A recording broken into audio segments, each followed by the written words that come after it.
The barbed wire fence sagged in the July heat, rusted and forgotten like the war itself. Sheriff Tom Brennan stood at the edge of the old POW camp, now nothing but concrete foundations and mesquite trees, holding a faded photograph that would unravel 30 years of silence. The woman in the picture wore Wehrmacht gray. The woman on the Hansen ranch wore denim and dust. They were the same person. It was 1973, and America was trying to forget about wars. Vietnam haunted the television screens every night, but this was about a different war, a different enemy, a different time. Tom had been 23 years old when the German prisoners arrived in Texas, young and eager in his deputy uniform, watching the trucks roll through town with their cargo of defeated soldiers. Now he was 53, with gray in his hair and a cold case file that refused to stay buried. One prisoner had vanished during a cotton-picking detail in August 1943. The Army searched for 3 weeks, dragged the creeks, questioned every farmer within 50 miles. Then they stamped the file closed. Probably died in the hills, they said. Coyotes and heat, that's all. But Tom had never believed it. He'd spent 3 decades watching, waiting, a splinter in his mind that wouldn't work free. The call came from a lawyer's office in Austin.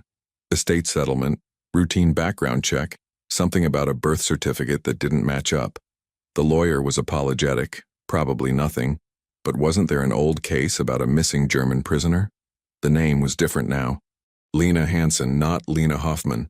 But the birth date matched, the birthplace matched, and when Tom drove out to the Hansen ranch with that photograph, when he saw her standing on the porch with her hands on her hips and the sun behind her, he knew. She knew that he knew. For a long moment they just stared at each other across 30 years of silence. Then she said in English with just the faintest trace of an accent, "I suppose you'd better come inside, Sheriff. I'll put on some coffee." The Hansen ranch sprawled across 2,000 acres of hill country, limestone bluffs and live oak groves and pastures where Hereford cattle grazed in the long grass. Lena had built it from nothing, people said, worked like a man, never complained, never asked for help she couldn't repay. She'd arrived in 1945, or so the story went, a war widow from Colorado looking for a fresh start, bought a hardscrabble piece of land with money nobody questioned, lived in a tent that first summer, dug her own well. The locals respected that kind of grit. Texas had always welcomed people running from something, as long as they worked hard and kept their business to themselves. By 1950, she had a house. By 1960, she had the biggest cattle operation in the county. By 1973, she was Lena Hansen, rancher, neighbor, the woman who brought casseroles to funerals and never missed a vote. Nobody had ever thought to ask about the years before 1945. Nobody except Tom Brennan. Inside the ranch house, the coffee percolated on the stove, and Lena sat across from Tom at a kitchen table scarred with 30 years of use. The walls were decorated with cattle brand certificates and county fair ribbons, the ordinary accumulation of an ordinary life. Nothing German, nothing military, nothing to suggest that the woman pouring coffee had once worn the uniform of America's enemy. Tom laid the photograph on the table between them. It was a military ID photo, standard issue for POWs, showing a young woman with short dark hair and eyes that stared straight into the camera without flinching. Lena Hoffman, prisoner number 34782, captured near Tunis in May 1943. Tom had pulled it from the archives, along with everything else the Army had on file. There wasn't much. The Germans had sent women to North Africa as support staff, clerks and nurses and radio operators. Lena had been a radio operator. When Rommel's Africa Corps collapsed, she'd been swept up with thousands of others, shipped across the Atlantic, ended up in Texas because Texas had space and cotton fields that needed picking. Lena picked up the photograph, studied it with the detachment of someone looking at a stranger. "I was 20 years old," she said. "I'd never been outside of Germany before the war. I thought Africa was romantic, like in the adventure books. Palm trees and ancient ruins. It was dust and flies and dysentery. Then it was a ship's hold and barbed wire and cotton fields that stretched to the horizon. I didn't know cotton had to be picked by hand. In Germany, we had machines for everything." She set the photograph down, pushed it back toward Tom. "That girl died a long time ago, Sheriff. What's left is Lena Hansen." Tom didn't touch the photograph. "You escaped during a work detail. August 17th, 1943. 5 prisoners and 2 guards picking cotton on the Morrison farm. When the guards did the count at sundown, you were gone. They found your prison uniform in a creek bed 2 miles away. The army assumed you drowned or died of exposure. They stopped looking after 3 weeks. He paused, watching her face. Where did you go? Lena stood up, walked to the window, looked out at her land. The afternoon sun painted everything gold, the grass and the cattle and the distant hills. The Morrison farm bordered the Edwards Plateau, limestone country full of caves and springs. I grew up in the Bavarian Alps, Sheriff. I knew how to live in the mountains. I knew how to hide. She turned back to him, and her voice was steady. I walked north for 3 days, traveling at night, sleeping in caves during the day. I had a canteen I'd stolen from the camp, and I knew how to find water. On the 4th day, I found an abandoned line shack way up in the hills where nobody went. There was a roof and a stove and a creek nearby. I stayed there for 2 years. 2 years alone in the Texas hills. Tom tried to imagine it and couldn't. What did you eat? I trapped rabbits. I caught fish. There was a vegetable garden gone wild behind the shack, and I got it producing again. Tomatoes, squash, beans. In the winter, I nearly starved, but I made it through. I read every book in that shack 12 times. There were old newspapers, and that's how I learned better English. I practiced talking to myself so I wouldn't forget how to speak. She smiled faintly. I went a little crazy, I think. But I survived. And in 1945, when the war ended and the prisoners were sent home, I knew I couldn't go back. There was nothing to go back to. My family was in Dresden. Do you know what happened to Dresden, Sheriff? Tom knew. Everyone knew. The firebombing in February 1945, the city turned to ash, tens of thousands dead. The Allies called it a military necessity. The Germans called it a Holocaust. History would argue about it forever, but for Lena Hoffman it was personal. I'm sorry, Tom said, and meant it. Lena nodded, accepting the condolence. I came down from the hills in the summer of 1945. The war was over, and I needed to become someone else. I'd taken everything from the line shack, everything I could carry. There was a strong box with $300 in it, probably some cowboy savings. I took it. I'm not proud of that, but I needed money to start over. I walked to a town I'd never been to, a place where nobody knew me. I said I was a war widow from Colorado, and I had papers to prove it. She saw Tom's expression and added, I stole those too, from a church in another town, from their donation box. Someone had given old documents, birth certificates, and marriage licenses from people who'd died. I found a woman about my age, born in Germany but raised in America, Lena Hansen. She died of influenza in 1944. I became her. Identity theft, fraud, theft. Tom mentally added up the charges, knowing he'd never file them. And nobody questioned it? It was 1945, Sheriff. Half of America was displaced persons, refugees, people starting over. As long as you were white and spoke English and didn't cause trouble, nobody looked too close. I bought land. I worked hard.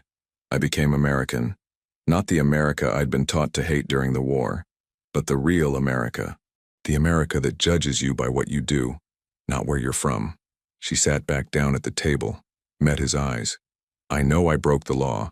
I know I should have turned myself in, but I was 22 years old, and I was alone, and I wanted to live.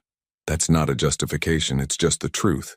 Tom thought about the law, about duty, about the oath he'd sworn when he pinned on the badge. He thought about the Army's file, stamped closed 30 years ago, everyone involved long since transferred or retired. He thought about Lena Hansen, who paid her taxes and employed a dozen ranch hands and had never caused a moment of trouble. He thought about Lena Hoffman, who'd been a 20-year-old radio operator on the wrong side of a war she didn't start. What do you want me to do? He asked. I don't know, Lena said. I've been waiting for this day for 30 years. I always knew someone might figure it out. I'm not asking for mercy, Sheriff. I'm just asking you to understand. Tom stood up, picked up the photograph, slipped it back into the folder. I need to think about this. I need to talk to some people. But Lena, you need to understand something too. This isn't just going to go away. That lawyer in Austin, he's already asking questions. Other people are going to start digging. This is going to come out one way or another. He paused at the door. You might want to get yourself a lawyer. After Tom left, Lena sat alone in her kitchen as the sun went down and the shadows grew long. She'd known this day would come eventually. You couldn't run forever, couldn't hide forever, not really. The past always caught up. She thought about Germany, about the girl she'd been, about the war that had taken everything and everyone she'd loved. She thought about Texas, about the life she'd built, about the person she'd become. Were they the same person, Lena Hoffman and Lena Hansen? Or had one died in those hills and the other been born in her place? She didn't know. Maybe it didn't matter. Maybe all that mattered was what happened next. The next morning, Maria Delgado arrived at the ranch at dawn like she had every morning for the past 15 years. Maria was 50 years old, tough as mesquite, the best horsebreaker in the county. She'd started as a hired hand and become Lena's foreman. Her friend, the closest thing to family either of them had. Maria took one look at Lena's face and knew something was wrong. "What happened?" she asked. Lena told her everything. The war, the escape, the years in hiding, the false identity. She told her about Tom Brennan's visit, about the photograph, about the past coming back to claim her. When she finished, Maria was quiet for a long time. Then she said, "You should have told me sooner. I couldn't risk it. The fewer people who knew, the safer I was." "Safer," Maria repeated. "You mean lonelier." She shook her head. 30 years, Lena. 30 years you carried this alone. That's too long." She stood up, dusted off her jeans. "Well, you're not alone now. Whatever happens, we face it together. You hear me?" Lena felt something break loose in her chest, some knot of fear and isolation she'd been carrying so long she'd forgotten it was there. "Thank you," she said, and her voice cracked. "Don't thank me yet," Maria said. "We've got work to do. If this is coming out, we need to control the story. We need to get ahead of it. And we need to make sure people understand who you really are, not who you used to be." Maria was right, Lena realized. The story was going to break whether she wanted it to or not. Better to shape it herself than let others shape it for her. How do we do that? We talk to a reporter. Someone who'll listen, who'll tell the truth. Someone who's not just looking for a sensational headline. Maria thought for a moment. There's a young guy who works for the Austin paper, Bobby Chen. He did that series last year about the migrant workers. Really fair reporting. He's got a reputation for getting the human side of stories. Let me make some calls. Bobby Chen was 26 years old, hungry for a story that would make his career, and skeptical when he got the call about a German POW hiding in Texas for 30 years. It sounded like a hoax or a conspiracy theory or both. But Maria Delgado was persistent, and she had documents. And when Bobby drove out to the Hansen ranch and sat across from Lena in that kitchen, he knew within 5 minutes that it was real. This was the story. This was the one that would put his name on the map. But as Lena talked, as she told him about the war and the escape and the decades of hiding, Bobby realized something else. This wasn't just a story about a fugitive. This was a story about identity, about redemption, about what it meant to be American. This was a story that mattered. Bobby interviewed Lena for 3 days. He recorded everything, took hundreds of pages of notes, photographed the ranch and the hills and the old POW campsite. He talked to Tom Brennan, who confirmed the facts grudgingly, clearly conflicted about his role in bringing Lena's secret to light. He talked to neighbors, who were shocked but mostly supportive. He talked to historians who provided context about the German POWs in Texas, about the women who'd served in the Wehrmacht, about the chaos of the post-war years. And then he wrote the story of his life. The article ran on a Sunday, front page of the Austin American Statesman, with a photograph of Lena standing on her ranch looking out at the hills that had hidden her and then sheltered her. The headline read, "The German POW Who Became a Texas Rancher, a Story of Survival, Deception, and the American Dream." Bobby had written it carefully, balancing the facts with empathy, acknowledging the laws Lena had broken while highlighting the life she'd built. He'd included quotes from neighbors praising her character, from historians explaining the context, from Tom Brennan wrestling with the moral complexity of the situation. It was fair, it was thorough, and it was devastating. The response was immediate and overwhelming. The wire services picked up the story. By Monday, it was in newspapers across the country. By Tuesday, the television crews had arrived in town. Reporters camped out at the end of Lena's driveway, shouting questions whenever she left the house. The phone rang constantly. Letters arrived by the sackful, some supportive, some hateful, most confused. The Army issued a terse statement saying they were reviewing the case. The Justice Department said they were considering whether to file charges. Veterans groups demanded prosecution. Civil rights groups demanded clemency.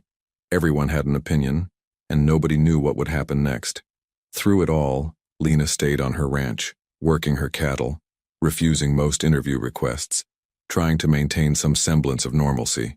Maria ran interference, screening calls, turning away reporters, keeping the operation running.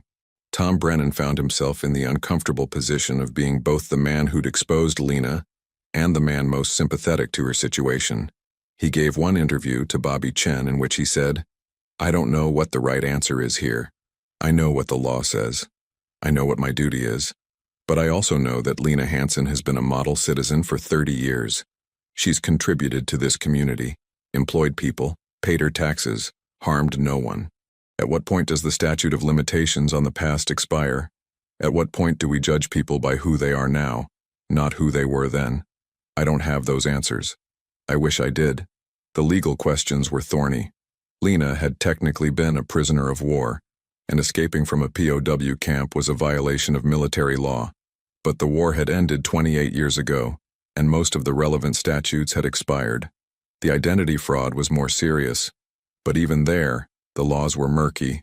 She'd stolen a dead woman's identity, but she'd never defrauded anyone, never collected benefits or insurance under false pretenses. She'd simply existed, quietly and productively, for 3 decades. The Justice Department lawyers huddled and debated, and eventually issued a statement saying they saw no compelling public interest in prosecution. The Army, relieved to avoid a public relations nightmare, agreed. The case was closed again, this time officially and permanently. But the court of public opinion was still in session. The story had touched something deep in the American psyche, a tension between law and justice, between punishment and forgiveness, between the past and the present. Letters to the editor poured in. Talk radio hosts debated endlessly.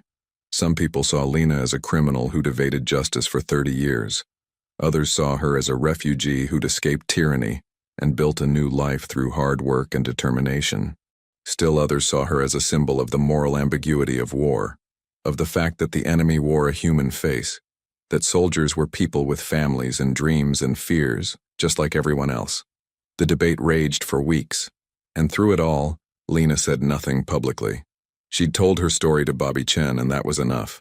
She had no interest in becoming a celebrity or a cause.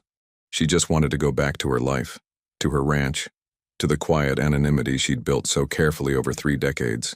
But anonymity was impossible now. The story had made her famous, whether she wanted it or not. People drove out to the ranch just to see where she lived, to catch a glimpse of the German POW who'd become a Texas rancher. Some were curious, some were hostile, most were just confused. Maria had to hire security to keep trespassers off the property. The local sheriff's department, embarrassed by the attention, posted a deputy at the end of the driveway. Tom Brennan, feeling responsible for the chaos he'd unleashed, came by almost daily to check on things. "I'm sorry," he told Lena one afternoon, standing on her porch with his hat in his hands. "I never thought it would turn into this circus." "You were doing your job," Lena said. "And honestly, Sheriff, part of me is relieved. I've been carrying this secret for 30 years. It's exhausting, always looking over your shoulder, always waiting for the other shoe to drop. At least now it's out in the open. At least now I don't have to hide anymore." Tom nodded, but he still looked troubled. "What are you going to do now?" "What I've always done," Lena said. "Run my ranch. Take care of my cattle. Live my life. The only difference is now people know the truth. And you know what? Most of them don't care. Oh, there are some who think I should be locked up, sure.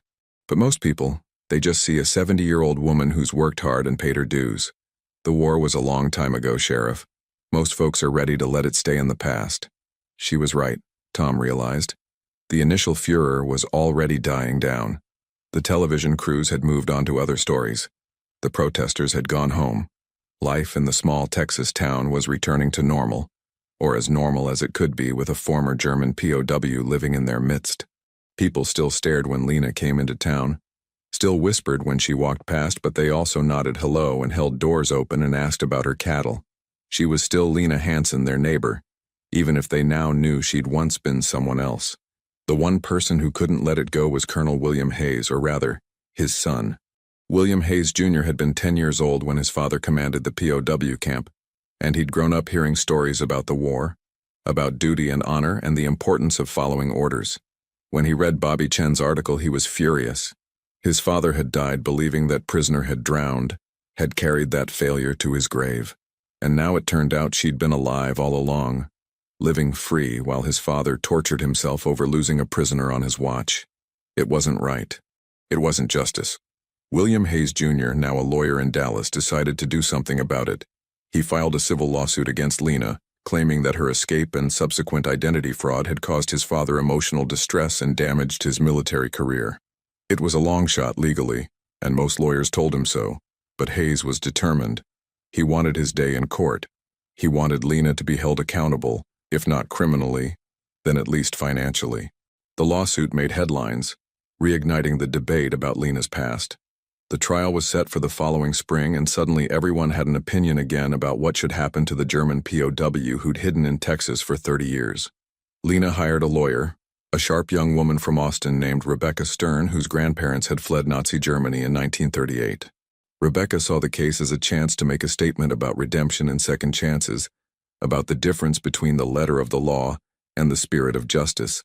She threw herself into Lena's defense with a passion that surprised even Lena herself. "This isn't just about you," Rebecca told her during one of their strategy sessions. "This is about every refugee, every immigrant, every person who's ever had to reinvent themselves to survive. We're going to win this case, Lena, and we're going to make sure your story becomes a symbol of hope, not shame." The trial began on a warm April morning in 1974. The courthouse was packed with reporters, curious onlookers, and people on both sides of the debate. William Hayes Jr. sat in the front row with his lawyers, grim-faced and determined. Lena sat at the defense table with Rebecca, calm and composed, her hands folded in her lap. She dressed simply, in a plain dress and sensible shoes, looking every bit the hard-working rancher she was. When the judge called the court to order, the room fell silent. Hayes's lawyers presented their case first. They painted a picture of Colonel William Hayes as a dedicated officer, who'd taken his responsibilities seriously, who'd been devastated by the loss of a prisoner on his watch. They introduced letters and diary entries showing his anguish, his self-recrimination, his belief that he'd failed in his duty. They argued that Lena's escape had caused him years of unnecessary suffering, and that she should be held financially responsible for that harm. It was an emotional argument, and by the time they finished, several people in the courtroom were wiping their eyes. Then it was Rebecca's turn.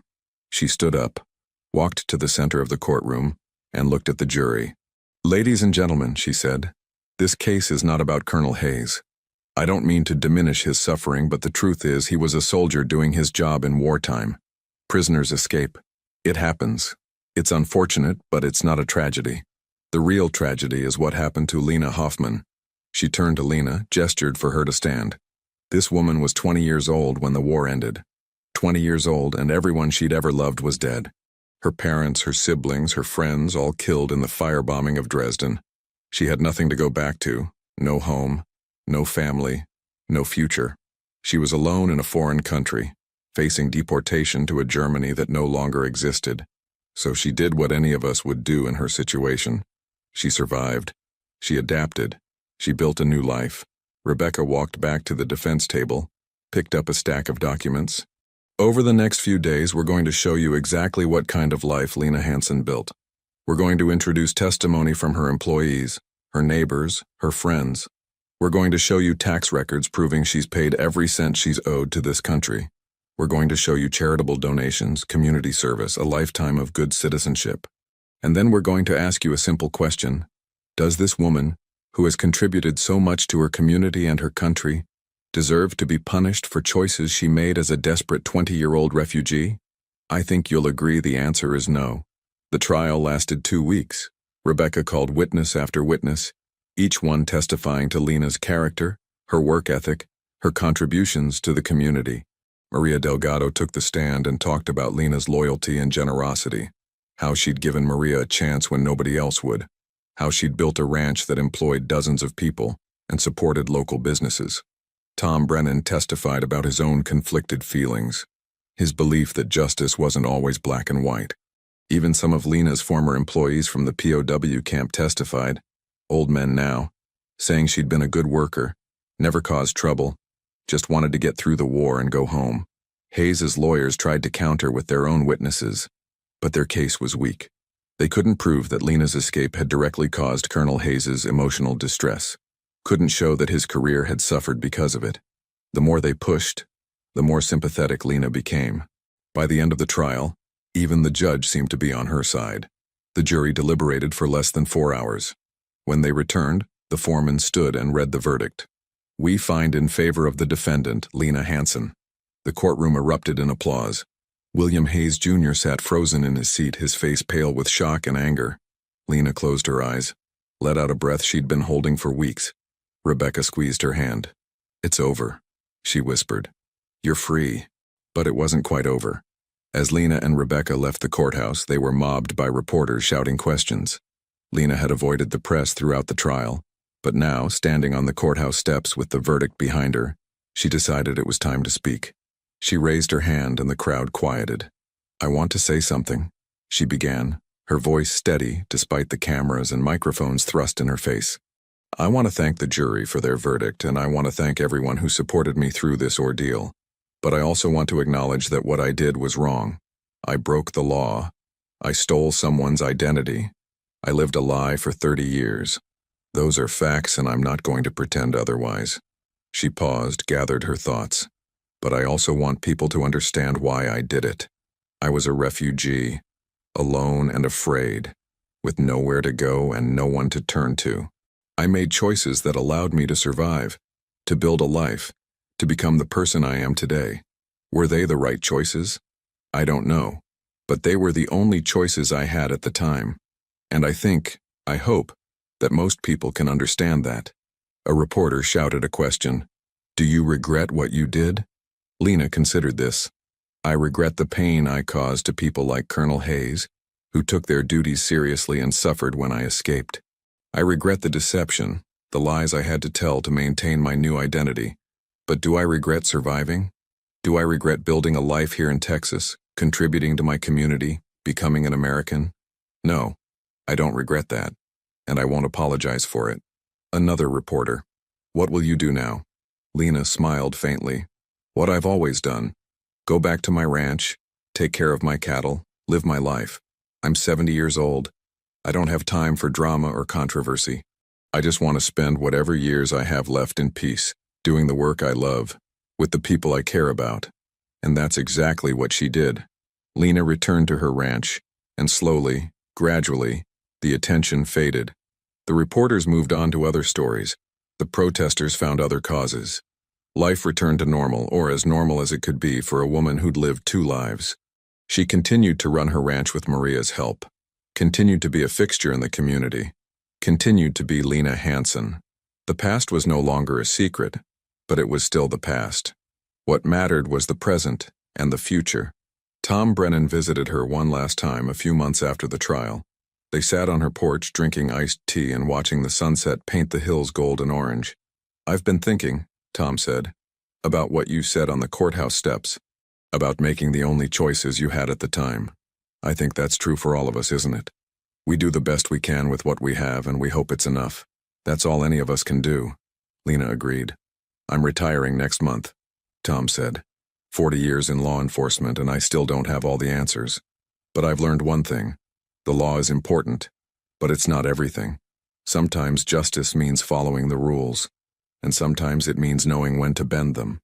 You taught me that, Lena. I didn't mean to teach you anything, Sheriff. I was just trying to survive. I know, but that's the lesson, isn't it? Survival, adaptation, becoming something new while still honoring what you were. That's not just your story, Lena. That's America's story. That's all of our stories." Lena smiled. "When did you become a philosopher, Sheriff?" Tom laughed. "About the same time you became a symbol. We're both too old for this, you know." "I know. But here we are anyway." They sat in comfortable silence as the sun disappeared behind the hills and the first stars appeared in the darkening sky. 2 old people, shaped by war and time and choices both good and bad, finding peace in the twilight of their lives. It wasn't the ending either of them had expected, but it was the ending they'd earned. And sometimes that was enough. Lena Hansen lived for another 12 years, dying peacefully in her sleep at the age of 82. She left her ranch to Maria Delgado, who continued to run it according to Lena's principles: hard work, fair dealing, and respect for the land.